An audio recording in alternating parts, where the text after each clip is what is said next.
Notre invité à présent, Maître Thibault de Montbrial. Bonjour à vous. Je le rappelle, vous êtes donc avocat et président du Centre de réflexion sur la sécurité intérieure. Justement, il y a donc cet enjeu cette semaine qui va se jouer au Stade de France. Ce sera jeudi, c'est ce match France-Israël qui est donc maintenu. On avait à un moment songé à l'annuler, en tout cas le reporter ou faire en sorte qu'il se joue ailleurs. Ce sera bien en France, ce sera bien à Paris. C'est maintenu, volonté de Bruno Retailleau. Est-ce que, selon vous, il y a encore un risque qu'on voit des scènes comme on a vu à Amsterdam il y a quelques jours, où on a vu justement des supporters israéliens littéralement chassés en pleine rue? Est-ce que ça a des chances de se produire ou selon vous, on a pris les mesures nécessaires pour que ça n'arrive pas? Il y a 3 questions dans votre question. La première, c'est est-ce qu'on a bien fait de maintenir le match? La réponse est oui. Je veux dire que si un pays comme la France n'est plus capable d'organiser une rencontre sportive internationale sur son territoire, à ce moment-là, il faut se poser des questions bien plus profondes que celle de savoir ce qui risque de se passer jeudi soir. Donc Bruno Retailleau a bien fait. Bruno Retailleau a bien fait, et je prends à dessein 30 secondes pour revenir sur ce point, parce que la Belgique, par exemple, a organisé son match contre Israël à domicile, donc qui aurait dû avoir lieu en Belgique. Le match a été délocalisé en Hongrie. Et c'est la première fois qu'un pays de l'Europe occidentale n'est plus capable d'organiser l'ordre public, la paix publique, autour d'un match de foot sur son territoire, ce qui interroge profondément le fait qu'on se pose la question en France. Ça interroge sur la France, mais le fait que la Belgique n'en soit plus capable, au passage, interroge beaucoup sur la situation de la Belgique. Est-ce qu'elle a essayé ou est-ce qu'elle a échoué à faire en sorte que ça se passe dans les bonnes conditions? La Belgique a échoué depuis longtemps. Ou est-ce qu'elle a capitulé? La Belgique, à mon avis, c'est pas qu'elle ait capitulé, c'est qu'elle est submergée.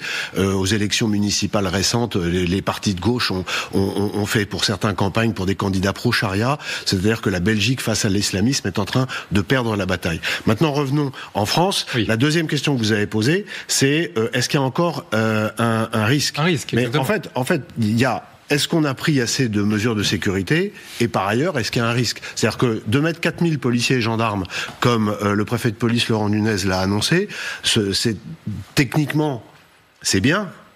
Là encore, je veux dire, on se pose la question de savoir que si pour organiser un match de foot, il faut 4000 policiers et gendarmes, ça pose aussi en creux beaucoup de questions sur notre pays. Mais en tout cas, c'est bien. Maintenant, est-ce que ça suffit pour empêcher qu'il y ait des incidents?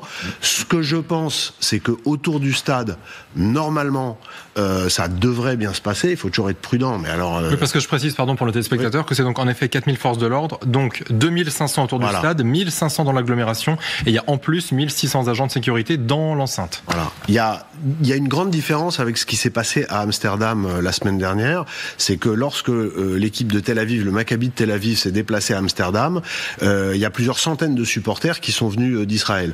Pour le match de demain soir de l'équipe nationale israélienne, compte tenu des circonstances, le gouvernement israélien a appelé ses concitoyens à ne pas se déplacer en France. Même ça et donc, ça me semble fou, non? Ah non, mais tout est fou dans cette histoire. Je veux dire, c'est le simple fait que ce soit un sujet ce matin dans votre matinale, c'est un sujet tout à fait légitime. Mais le simple fait que ce soit un sujet légitime d'information et de débat en dit long sur notre société. Que le gouvernement israélien recommande à ses ressortissants de ne pas se déplacer en France pour un match de foot, ça en dit long sur la situation en Occident sur cette question de l'islamisme. Mais en tout cas, pour finir sur le point tactique, après on pourra parler d'une vision plus politique de ce que ça dit de l'évolution de notre société, mais pour en finir sur le point tactique, comme il y aura très peu de public israélien au stade, ce qu'on peut craindre, mais ça a été pris en compte, c'est qu'il y ait eu des outils prépositionnés dans le périmètre qui puissent permettre une action violente. Mais sincèrement, connaissant le dispositif, je pense que ça a été pris en compte et que ça n'arrivera pas. J'espère, en tout cas, mais je suis... Mais par contre, vous aviez des doutes au moment des Jeux sur le défi que représentait la sécurité des Jeux, et notamment de la cérémonie. Et finalement... Je veux dire, mais j'allais y venir. Ça s'est bien passé, et vous étiez l'un des premiers à vous en féliciter. À m'en féliciter, à reconnaître, et j'allais rebondir là-dessus. C'est-à-dire que l'expérience des Jeux Olympiques où ça s'est bien passé, alors que sincèrement, j'étais un de ceux qui craignaient il y avait un niveau de menace et de risque élevé. Le fait qu'on a beaucoup appris au moment des Jeux. Mais pour finir sur la question que vous m'avez posée sur y a-t-il un risque? Pour moi, le risque résiduel, mais il n'est pas circonscrit à demain, au jour du match. C'est des attaques contre les Juifs, dans Paris, dans les transports en commun, dans la rue, et il y en a eu. Alors on sait à bas bruit, mais ce qui est très inquiétant, c'est que l'affaire d'Amsterdam a créé un effet d'entraînement. Vous avez des vidéos, il y a un élu d'une petite ville, un élu municipal qui a dit qu'il avait regretté de ne pas être à Amsterdam pour, je cite, en faire courir certains. La vidéo est en ligne. Il y a quelques juifs qui ont été agressés parce que reconnus comme tels ces derniers jours à Paris. Mais vous pensez que ce qui s'est passé à Amsterdam a donné des idées à certains ? Oui.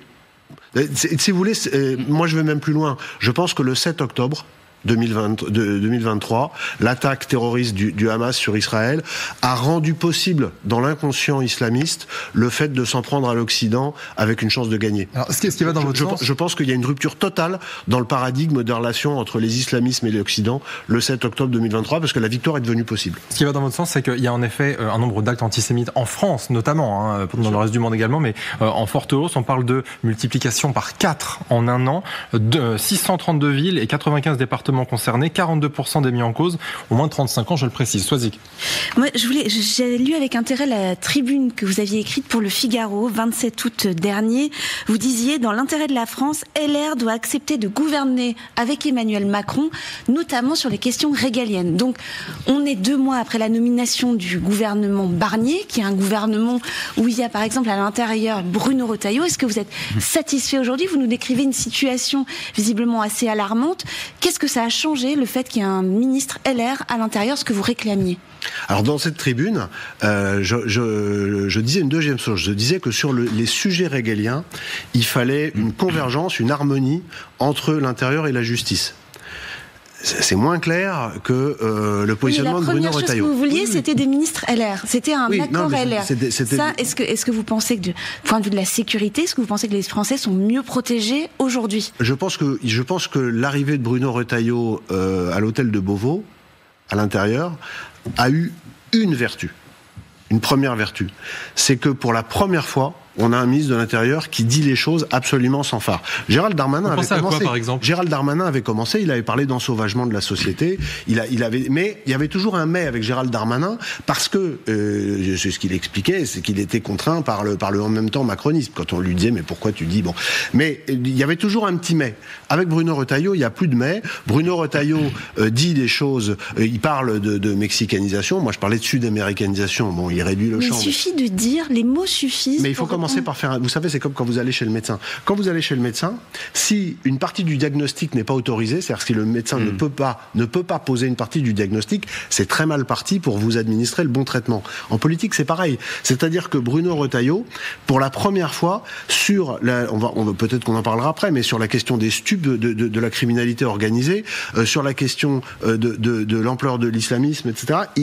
Il a tout posé. Alors après, une fois qu'on a posé, il faut avoir les moyens de mettre en œuvre. La grande difficulté à laquelle est exposé le gouvernement actuel, ça n'a échappé à personne, c'est l'absence de majorité, c'est la fracturation de l'Assemblée en trois, etc. Mais l'opinion, considérez-vous que l'opinion majoritairement est sensible à la menace islamiste ? On voit bien qu'il y a des champs de l'actualité qui sont exploités sur le terrain politique.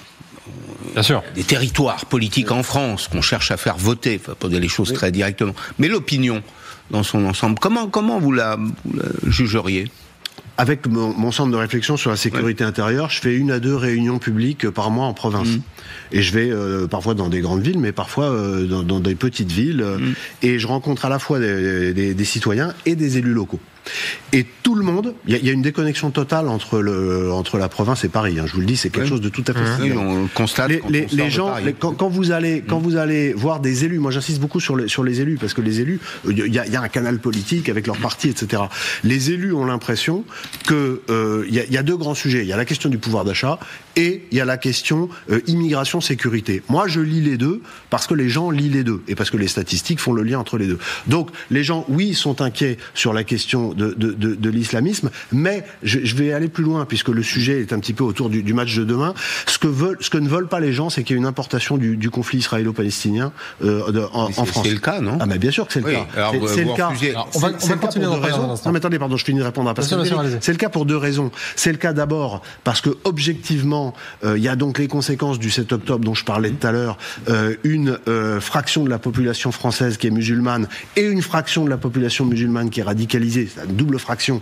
Mais du coup, ça veut dire qu'il y a une tentation de l'exploitation de ce qui se passe à Gaza sur le territoire pour des raisons liées à l'idéologie islamiste. Et puis la deuxième raison, c'est qu'il y a un parti politique qui est présent en masse à l'Assemblée nationale, qui est la France insoumise, qui exploite cette réalité. Il devrait y avoir une union nationale, un front républicain, puisque c'est un mot qui a été à la mode au printemps dernier, un front républicain contre l'islamisme. Or, le front républicain, c'est pas celui qu'on a vu. On continue de parler de tout ça dans un instant et également du rôle de Bruno Retailleau. On va voir s'il vous convainc. On en reparle dans un instant. À tout de suite. 8h42, toujours avec Thibaut de Montbrial. Une question aussi au sujet de la politique de Bruno Retailleau, qui a beaucoup parlé, c'est vrai, depuis qu'il est arrivé en fonction, notamment sur l'ordre. Il a dit qu'il faut absolument revenir à l'ordre, c'est ce qu'il a dit. Il a notamment créé un plan avec Didier Migaud sur la gestion des narcotrafics. Est-ce que, selon vous, il fait ce qu'il faut? Est-ce que sa vision vous séduit? Sa vision, j'allais dire, d'homme qui veut absolument faire de l'ordre, le fer de lance de sa politique pendant les prochains mois, les prochaines années, si bien sûr il y reste?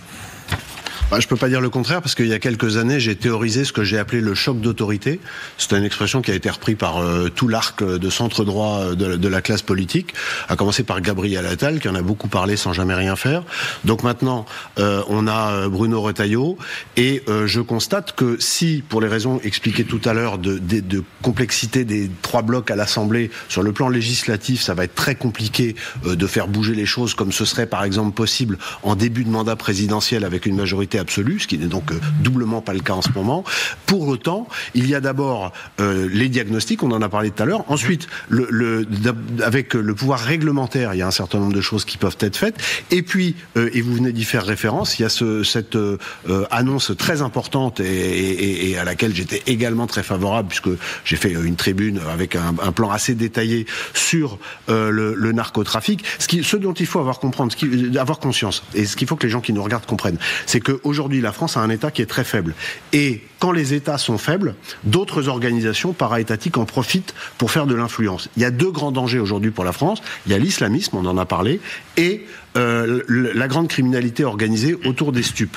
L'Europe de l'Ouest, la Hollande, la Belgique, sont soumises à des coups de boutoir terribles de la convergence entre les mafias locales et les mafias d'Amérique du Sud. Ça a abouti à ce que le garde des Sceaux belge a failli être enlevé. Il y a eu des menaces de mort sur les enfants du roi de Hollande. Il y a un avocat et un témoin qui ont été assassinés dans un procès en Hollande.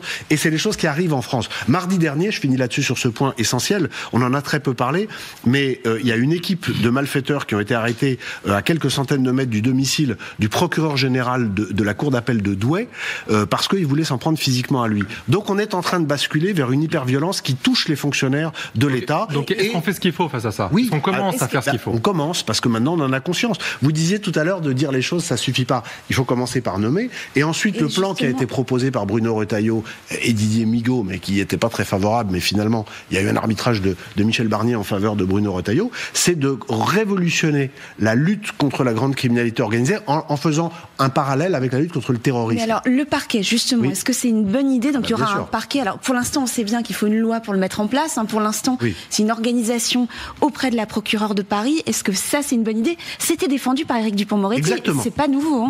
Non, alors justement, c'est très important ce que vous dites, parce que il s'est passé au printemps dernier, politiquement, un fait majeur dont vous aviez parlé, mais c'est qu'il y a eu une commission d'enquête sénatoriale sur le trafic de stupéfiants qui a été révolutionnaire. Pourquoi? Parce que pour la première fois, devant des parlementaires et face caméra, des magistrats, notamment du tribunal de Marseille, se sont exprimés sur l'ampleur de ce qu'était la vague narco dont on vient de dire un mot. Et Éric Dupond-Moretti, le garde des Sceaux, avait très bien réagi. Alors, dans un premier temps, il avait été engueulé les magistrats marseillais d'avoir parlé, etc. Bon, enfin, tout ça, ça a été oublié. Et il a chargé un grand magistrat qui est Jean-François Ricard de faire un rapport sur ce qui était possible pour transformer ce rapport sénatorial en proposition de loi. Et il y a un projet qui a été rédigé et qui était sur le bureau que Didier Migaud a trouvé sur son bureau en arrivant. Et c'est sur la base de ce document, et vous avez tout à fait raison de rappeler qu'Éric Dupond-Moretti avait donné une impulsion, mais ce qui s'est passé politiquement cet été avait un peu gelé la chose, que on a pu reprendre ce projet et que normalement il devrait y avoir, les ministres ont annoncé un projet de loi en janvier. Mais ce dont il faut avoir conscience, c'est que c'est révolutionnaire. C'est-à-dire que la lutte contre la grande criminalité organisée aujourd'hui, elle a des implications de violence, on en a parlé, mais aussi de corruption, y compris de corruption de d'agents de l'État. Et ça, c'est complètement nouveau et c'est très inquiétant. Et il avait en même temps, Dupond-Moretti, évoqué la responsabilité des consommateurs, en disant que tous ceux qui fumaient un joint ou se shootaient permettaient précisément l'activité criminelle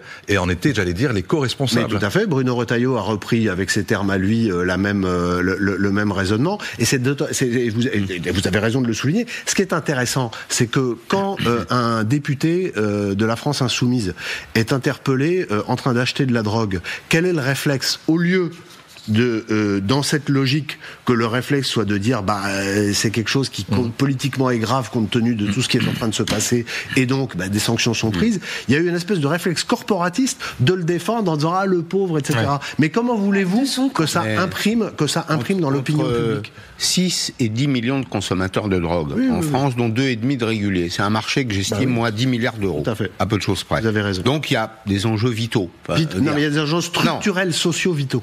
Est-ce que, aujourd'hui, compte tenu de la violence qui se déploie autour de ce marché, c'est des armes de guerre quand même, il y a des morts tous les jours, est-ce que le droit, tel qu'il est écrit, est un obstacle? Est-ce qu'il faut le rénover, aller plus loin? Alors oui, mais avec l'existant, on peut déjà faire beaucoup de choses. Et en réalité, la première chose qui doit permettre de renverser la tendance, et c'est vrai contre l'islamisme et contre la criminalité organisée, puisque ce sont les deux batailles vitales, c'est du courage politique. Et ça veut dire d'abord que les magistrats assument des sanctions lourdes dès le début, c'est-à-dire dès qu'on a le primo-délinquant. Le primo-délinquant doit être sanctionné, pas du tout de façon excessive. Une sanction doit être comprise par celui qui la reçoit, mais il faut qu'il y ait une sanction effective. Donc des peines de prison très courtes, des établissements dédiés, des sanctions financières. Vous croyez pas que c'est ce qu'il y a de plus efficace? Mais j'ai fini ma phrase. Ouais. Et ce qu'il faut, en converger, messieurs. Et en réalité, en matière judiciaire, ce qu'il faut, c'est que la sanction il faut que ça fasse quelque chose aux gens. Oui. Il faut que ça impacte. L'impact peut être financier, vous avez tout à fait raison. Et l'autre chose qui est absolument essentielle, c'est qu'il faut que l'État assume l'usage de la force légitime. À la fois symbolique et réel. C'est-à-dire que aujourd'hui, beaucoup de policiers et de gendarmes me disent moi, si je sors de ma voiture, j'ai le choix entre l'hôpital ou la prison. C'est-à-dire que soit je me fais casser la gueule, je vais à l'hôpital, soit j'utilise la force et je finis en prison. C'est un peu caricatural, mais il faut faire attention parce qu'il faut toujours écouter ce que dit le terrain. Et ça c'est une petite musique qui remonte de plus en plus. Donc il faut que les fonctionnaires de l'État sur le terrain se sentent soutenus par leur hiérarchie administrative et par les politiques. Ça fait deux, hiérarchie administrative et politique, pour l'emploi de la force lorsqu'elle est nécessaire. On a votre vision. Merci beaucoup, Maître Thibault de Montbrial, d'avoir été notre invité ce matin sur LCI.